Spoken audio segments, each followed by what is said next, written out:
들을수록 공부가 되는 본격 시사 클래스 뉴스 공감 오창익입니다.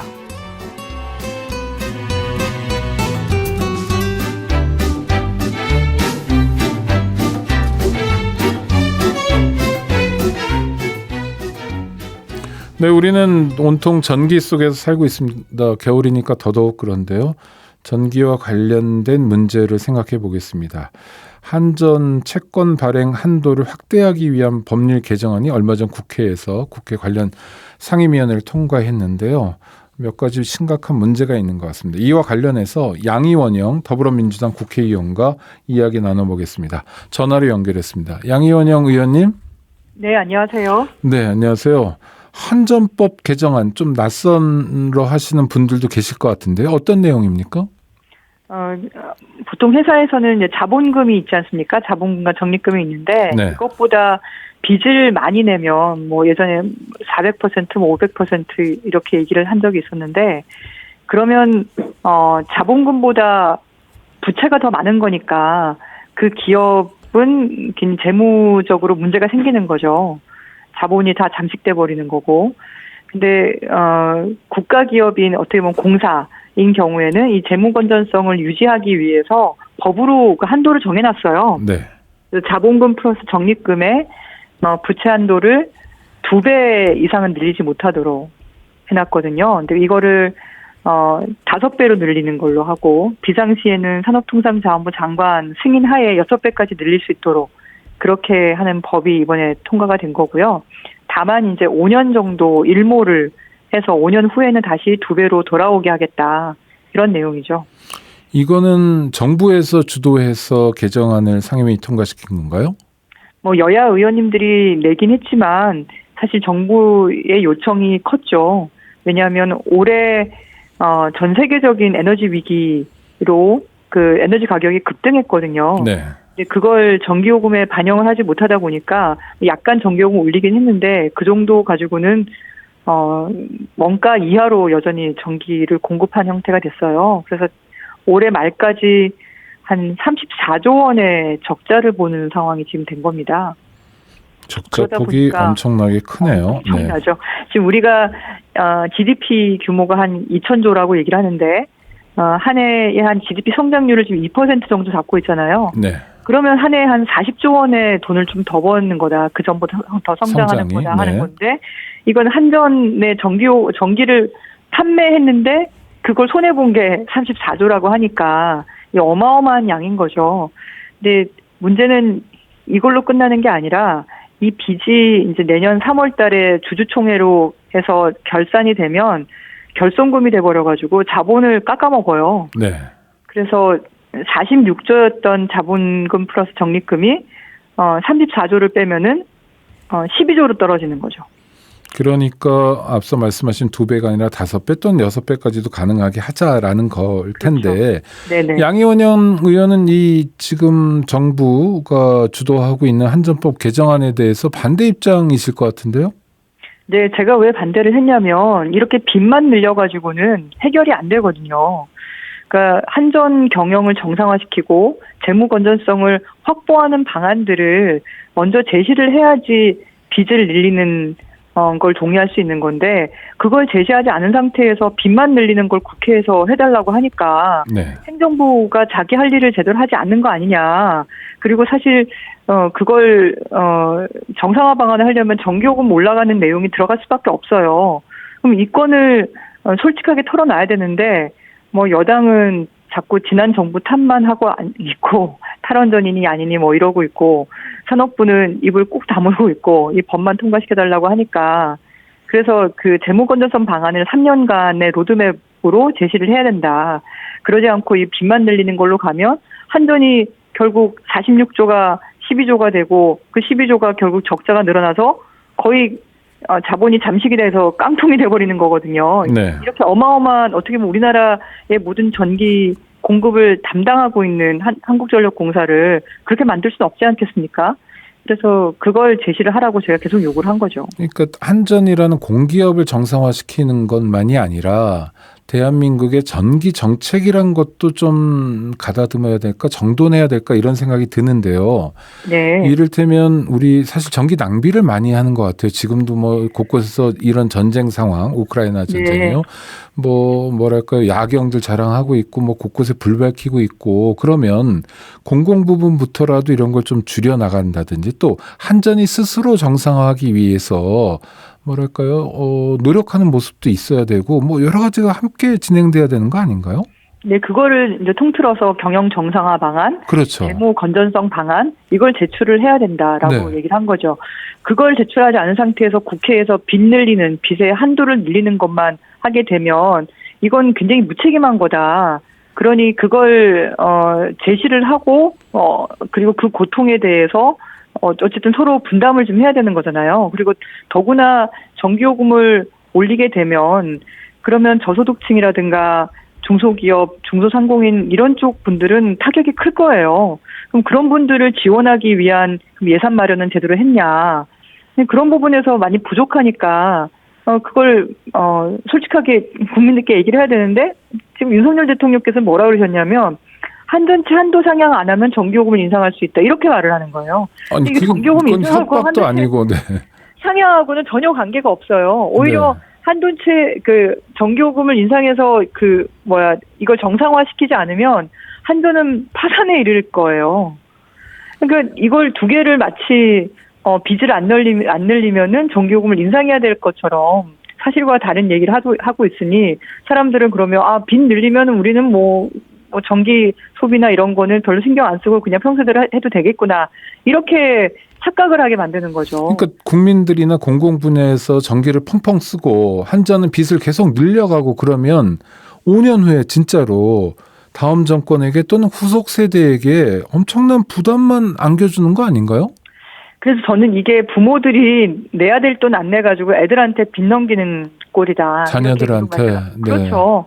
저희가 안 하면은 지금 올해 72조, 73조 이렇게 빚이 부채가 쌓이는 겁니다. 네. 그 빚을 고스란히 애들한테 떠넘길 수 없지 않겠습니까?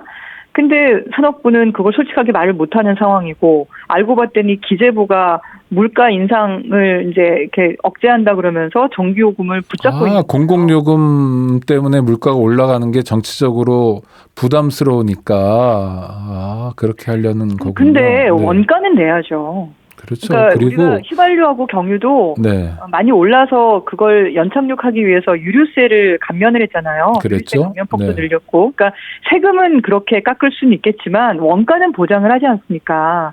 그럼 거기에 또 적응해서 전기차로 바꾸는 사람들도 생기는 거고 새로운 기회가 생길 수도 있는 건데 이건 전기가 지금 170원, 180원, 190원 하는 걸 가지고 사가지고 110원, 120원에 파는 형국이 돼버리니까 그럼 전기를 많이 쓰는 사람한테 이익이 돼버리는 거예요.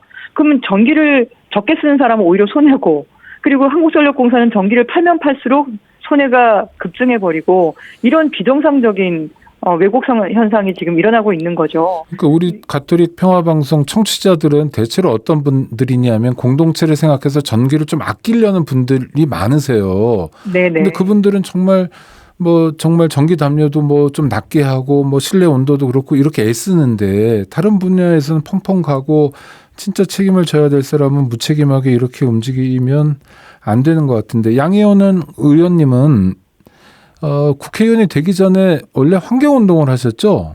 네네. 제가 탈핵운동을 하고 재생에너지를 확대해야 된다. 석탄과 원전은 줄이고 재생에너지도 늘리고 에너지 효율을 높이고 절약하고 그러니까요. 그래야지 우리 아이들이 살아갈 세상이 지금보다는 조금 더 나아져야 되지 않겠냐.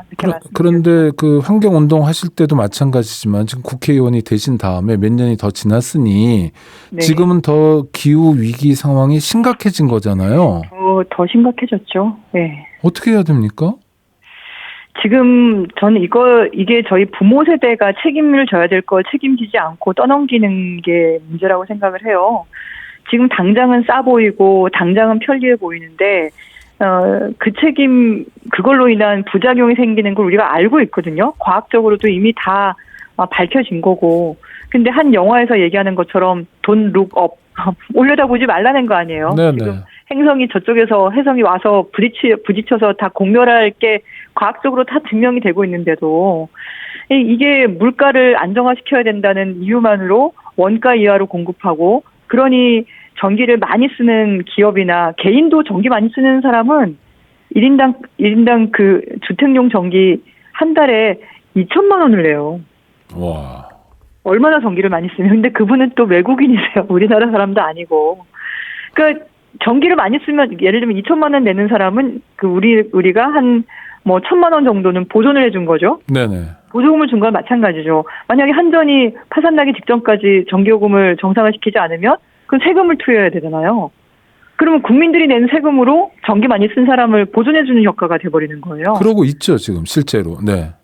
그래서 쌓인 적자가 지금 30조, 40조예요. 지금 산업용 전기요금, 그리고 일반 건물들, 큰 건물들 많지 않습니까? 네, 그런 건물들 상위 20개만 딱 추려서 올 9월까지인가 우리가 깎아준 전기요금 보니까 3조 8천억 원이에요. 아이고, 한 저런. 20개 정도가. 20개밖에 안 되는데 4조 원 가까운 돈을 깎아준 거예요? 그렇죠. 산업용하고 일반용 이렇게 해서 각각 20개씩 해보니까. 그러니 그게 100개로 늘어나면 얼마나 많은 걸 깎아줬겠습니까? 우리 가정용은 깎아준다고 해도 보통 한 4인 가구 3만 원에서 4만 원 정도 내시거든요. 네. 그러면 깎아준 건 한 10,000원, 15,000원 깎아준 거예요. 그렇겠네요. 근데 우리가 그 10,000원, 15,000원 깎아줬다고 해서 그렇게 그 돈 더 내는 걸로 그렇게 문제가 될까? 내가 그 돈을 우리 애한테 내라고 하는 것보다 차라리 내가 좀 아껴서 그 돈 내는 게 낫지.